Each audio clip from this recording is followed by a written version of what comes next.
Have you heard about sealing rivers? And is there a sealing river near you? I saw cherry blossoms in the distance running along the outskirts of Hodatsu Shimizu Town in Ishikawa Prefecture.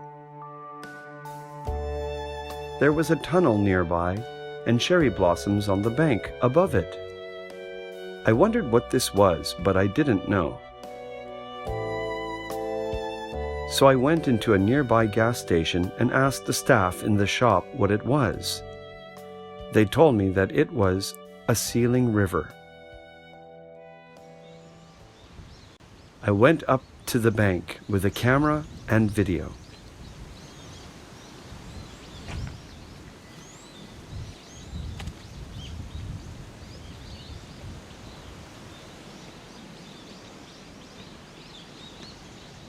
I was surprised to know that I had been driving through a tunnel that had a river running over it.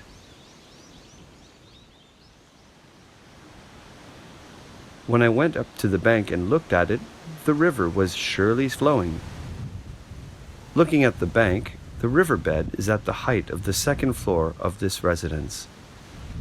The bank is at the height of a two-story house. In this way, a sealing river is a river whose bottom is higher than the surrounding land.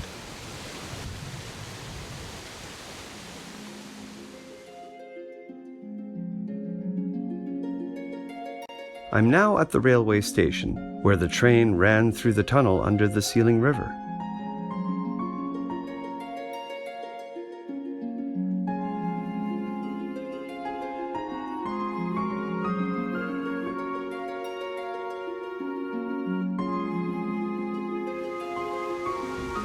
The wind was so strong this day that I couldn't afford to fly a drone.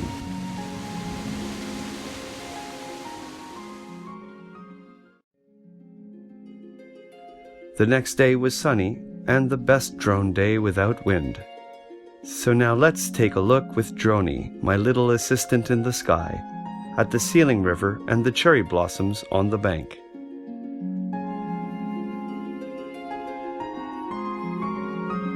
This is how a sealing river gets its name. In the spring, meltwater along with mountain rocks and gravel gradually accumulate at the bottom of the river. To prevent flooding over the years, the city raises the height of the riverbed and reinforces the embankment. When it gets to a point when the river is higher than its surroundings, it becomes known as a sealing river. I looked into it when I returned home from this trip. As it turns out, there are over 200 sealing rivers in Japan.